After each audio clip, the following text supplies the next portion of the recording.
Hi, and welcome back to 10 Kids, 2 Docs, Parenting Insights from Pediatrician Moms. I'm Dr. Sylvia Bank. And I'm Dr. Vivian Carlin. Welcome back. Welcome back. Today we are going to have another episode on screens, specifically screen use in the school-age child. And this time, this episode is going to focus on time, how to budget time, how to manage time, how much time should they be using screens. Sounds good. We haven't talked about screens in a while. And of course, it's a much needed topic and there's so much to discuss. So let's dive in. Welcome to the 10 Kids, 2 Docs podcast. Seasoned pediatricians and longtime friends, Sylvia Bank and Vivian Carlin have counseled thousands of parents and are raising 4 and 6 kids, respectively. Join these doctor moms as they incorporate fun and their combined wisdom and experience to share parenting insights for anyone looking for practical and trustworthy guidance. Please note that this podcast is not intended to be a substitute for professional medical advice, diagnosis, or treatment from your doctor. So we have already released one episode about screens in this age group, screens in the school-age child related to content, and how to choose and monitor the content that your child is watching. And if you haven't yet listened to that episode, I encourage you to go back and listen to that because it gives some overarching thoughts about screen use in general. Yeah. You're going to find that these two episodes really dovetail with each other. But there's so much to talk about how practically you implement these strategies in your home. So we really needed to divide it out and talk about how we control content. And now we'll really talk about our philosophies on the amount of time children should have and how we control that time. Yeah, so classically, in the past, we would ask in the well visit how much screen use the child is having. All screens included, both TV viewing, laptop, streaming service, and iPad or gaming with video gaming. And the classic guidelines for this age group is 2 hours a day, no more than 2 hours of screen use a day. Yeah, I miss those days a little bit, Sylvia. I know that you can remember, and I know the history of it. It used to be that on those handouts that we give at the well child visit, it would say limit television time to 2 hours a day. And then it kind of evolved into limit television and video game time to 2 hours a day. And then the word screens came in, and it's just making the point that the bucket of things that we're trying to control and limit is getting bigger and bigger and bigger. Right. I had interaction with a patient this week talking about this. And one of the big questions the dad had for me was he had a lot of concerns about too much restriction. That once, they had like the opportunity to have screens, like they didn't know how to self-regulate. And he was forbidden fruit. Right. And he was seeking my advice how they as parents can introduce something that's so tempting like the screens. Yes. And in the context of teaching some self-regulation. I can give you my advice on So that. let's hear. So what would you say to this dad, Vivian? Okay. Tell me your advice. So first off, I think that's a very important question. And I will say, I think the reason for me that I have agreed to doing screens and the school-age child first is because in my mind, that's a time that is very black and white.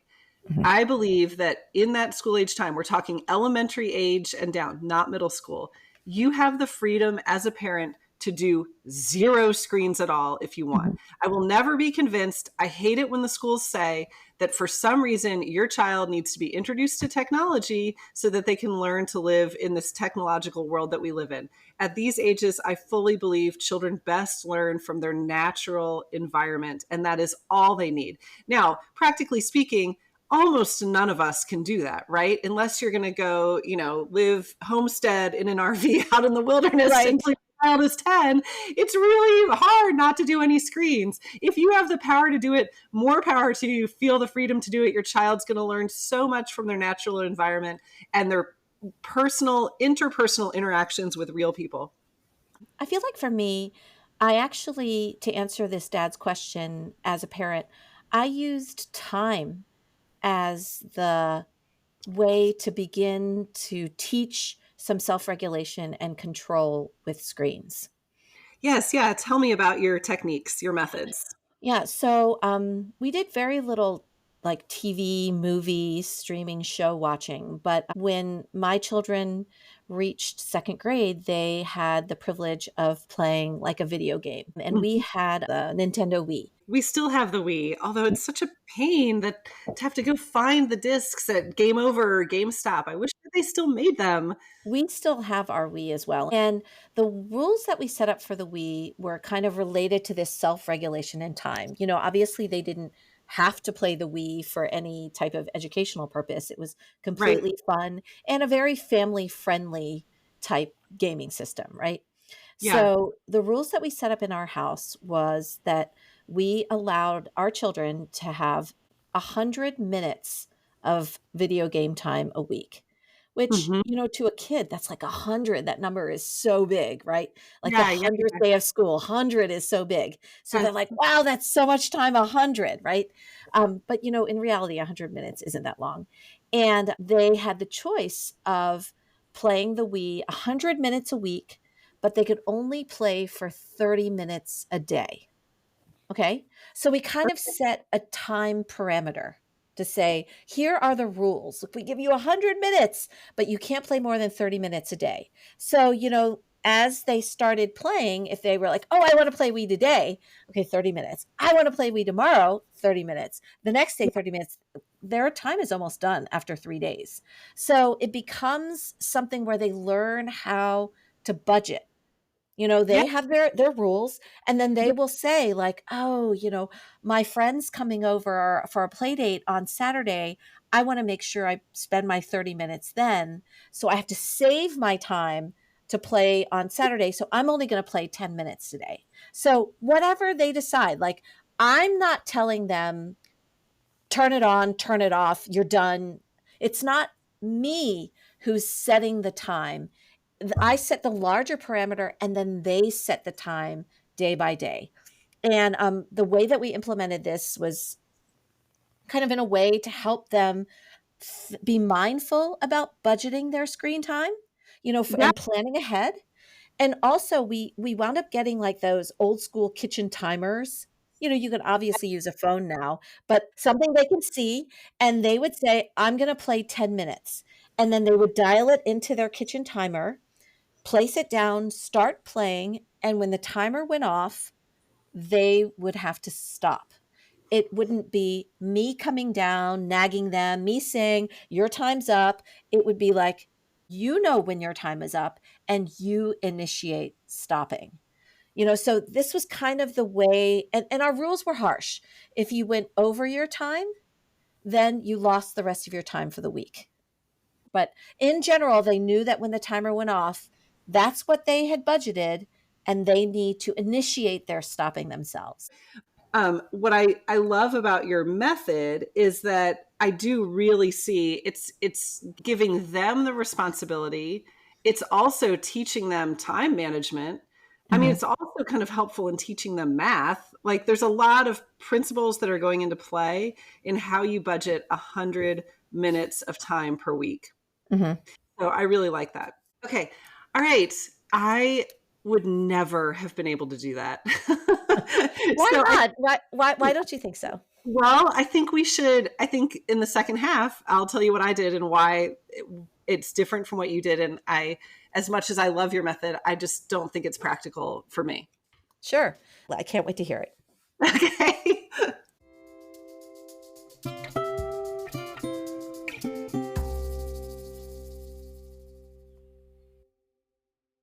So, in the first half, I kind of spent time discussing how I used screens in the elementary school age and time to start teaching my children a little bit of self management and self control with screens. I want to hear what you did at this age group with your kids and the time they spent on screens. Okay, so in general, I stated my philosophy at the beginning. It's that at those ages, there are no screens that are necessary. In the episode on travel with screens, I talked about how screens became really useful for travel, particularly with my one that was prone to crying while traveling. So that's a perfect use case. I used screens when I needed them. I also have, I have a couple with pretty significant ADHD, and I think that also adds a level of chaos Sure. beyond. So I've alluded to this before, but everything in my parenting is pretty geared around efficiency, right? I mean, I'm always cognizant of neurodevelopmental choices. In fact, I homeschooled for a decade. I'm very on top of that. But there's a lot of choices that I make about efficiency in my house. And I just know honestly that your method would be too parent time intensive for me. Yes. To try to Yes. keep track of everybody's time, to try to negotiate with them. I also know that I do have children in a different way than you would experience with yours, who would just fall apart when the timer would go off. I Mhm, mean, mhm.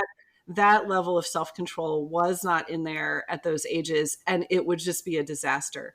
So we pretty much had a no video game standard until after elementary school. They were just too addictive, right? But we were much more liberal with television time. Like I said, shared experience. It's not handheld. It's on the wall. It's away from you. Actually, I see when I read through the AAP stuff, they've kind of alluded to that too, that it's really hard to do hard and strict guidelines anymore because there are screens everywhere. So I was just very thoughtful day to day about, hey, I need you to be on a screen now, so let's turn on the screen. Or, you know what? No, I don't need you to be on a screen right now. Go outside, go read a book, go have. I also was very big in these ages of making sure at some point I was like, go have downtime, go have quiet time by yourself. I don't care if you're reading a book. I don't care if you're drawing. I don't care if you're journaling. Like, go do that. Your brain needs to learn how to be alone and quiet and engaged in activity without all of the noise of everything else. So my method was just much more like loosey goosey, like day to day. What do we need? There were seasons in my parenting with many young children where our schedule had to be so much more regimented. And then I might use the screen to implement, hey, every afternoon at 2:00, meet in the living room and we are going to turn on a movie, or every afternoon at 3 or whatever. And this was part of our routine. So there were times I also used the screen as routine, or just to give myself this knowledge of, I know I'm going to have a break from 2 to 3:30 to get stuff done, because they can all watch a movie during that time. So it very, very opposite of you. No set time, screens completely being used to my advantage, and much more like day by day, season by season. What do we do? I want you to describe the time a little bit more. Was there something in your mind where when you put them on, you would say, okay, as a parent, I want to limit this screen use to being an hour or 2 hours? Was there a point where, or was it just flexible based on the needs of the family at that moment? It was pretty flexible based on the needs of the family. I mean, it Mhm, was generally like, oh, okay, if there's been a movie that's on, then the screen goes off. Like, that's an hour and a half. That's mhm, that's more than enough time for right. everybody. If it's like, oh, let's watch an episode of Bluey, like, oh, okay, well, maybe we'll watch a second episode. There wasn't as hard and fast, like, oh, our dinner's not quite ready yet. Go ahead, watch another episode, kind Mhm. of thing. No, Vivian, you're right. We really did do this very differently when our kids were in elementary school. But I think it shows the listeners that there's a lot of different ways that parents can choose to budget screen time in their kids in this age group, right? Do you have any other stories or thoughts about screens and time in this age group? I have children, and I will say some of it is related to ADHD, where there is really not that level of self regulation that's kicked in. And any screen is incredibly addictive and tempting.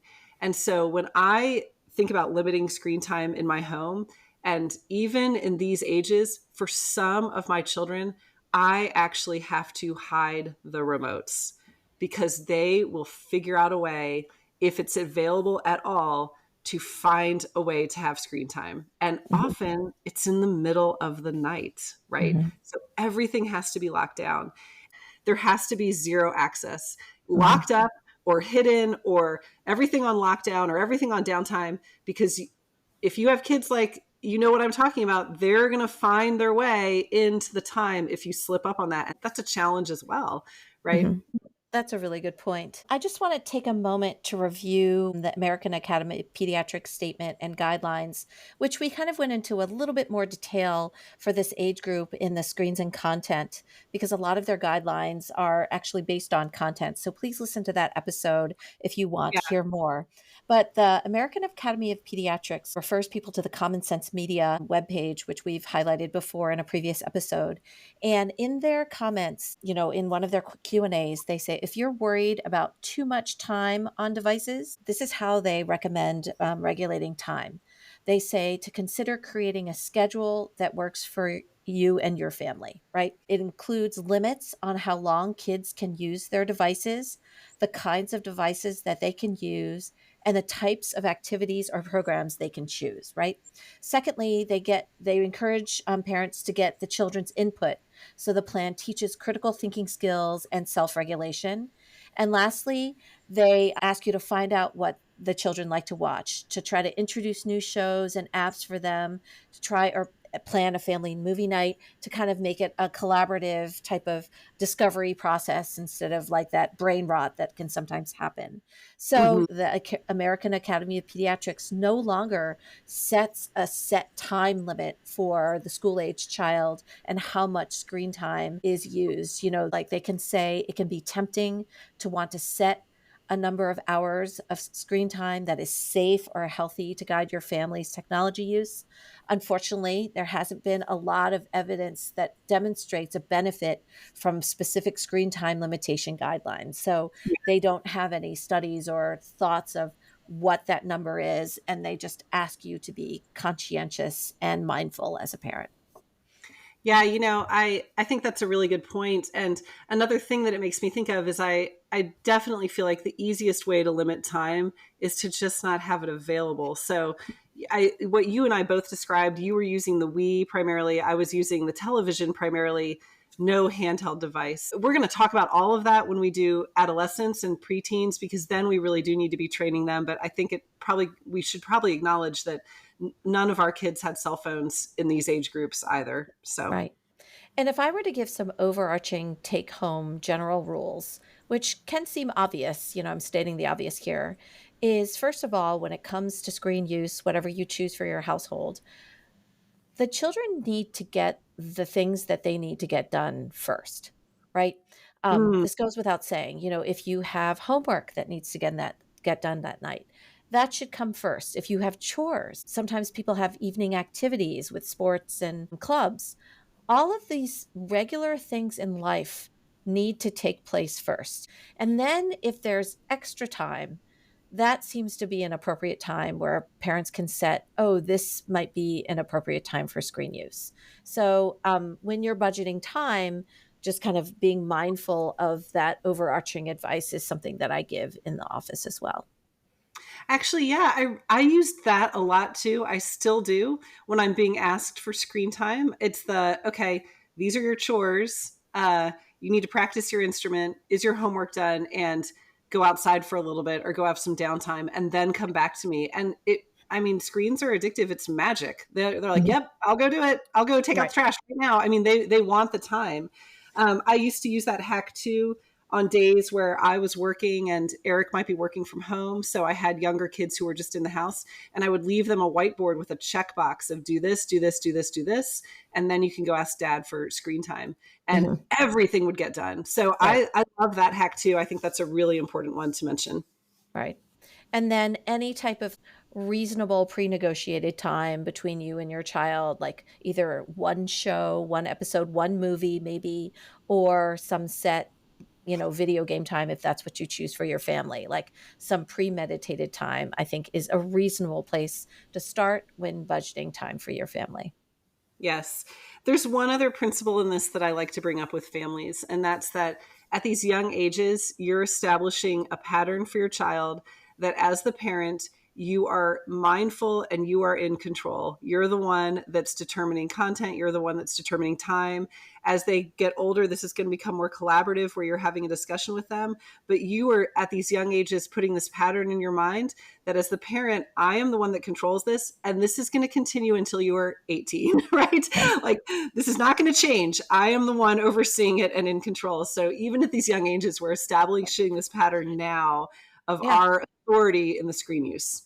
And in general, I see the elementary school age group as a time where parents can show their children the right way of doing things, right? You still have enough control over their lives to show them this is how you get enough sleep at night.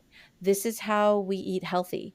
This is how we, monitor or self-regulate ourselves with screens. Like this is the opportunity during this age group to show them the right way of doing screens. Yeah. Yes. That's a good point. Yes. I do want to encourage people, if they haven't yet already, to check out the American Academy of Pediatric's webpage. They have a module that teach you how to come up with a family media plan, which does include time and how much time your children are using screens and what they're using. So it'll get everybody kind of thinking about screen use and how much time children should be using screens. I think if I were to try to summarize this, the first thing I would point out is that you and I did our screen time in elementary ages very differently, but it was equally mindful for both of us, but it was very different. And I would say that both of those systems worked well, right? I also want to point out, I brought this up, there are just some kids that are more challenging, whether it's related to their level of addiction to the screen or attraction to the screen, or they're developing self-regulation that they don't have yet. And sometimes that requires more restriction or more thoughtfulness on the parent for how to really make sure you're protecting those kids from not having excessive screen time. I like all of the points that we discussed as far as using the screen to make sure that your children are doing other things that they need to be doing, like chores. In other words, that they're earning the time. Yeah. And for me, using screens was an opportunity to start teaching some lessons on being mindful of screen use, budgeting screen use, and trying to begin to teach a little bit of self-control of how to turn off the screen when you're done. So good luck to all those parents deciding and making some rules. Yeah, this has been a really interesting and thought-provoking discussion for me. Yeah. This is 10 Kids, 2 Docs. I'm Dr. Sylvia Bank. And I'm Dr. Vivian Carlin. We'll see you next time. See you next time. Thank you for listening to 10 Kids, 2 Docs, hosted and created by Sylvia Bank and Vivian Carlin. If you enjoyed this episode, please subscribe and recommend our podcast to other listeners. Visit our website at 10kids2docs.com, where you can find links to social media and leave comments or suggestions. Back next week with more topics in parenting.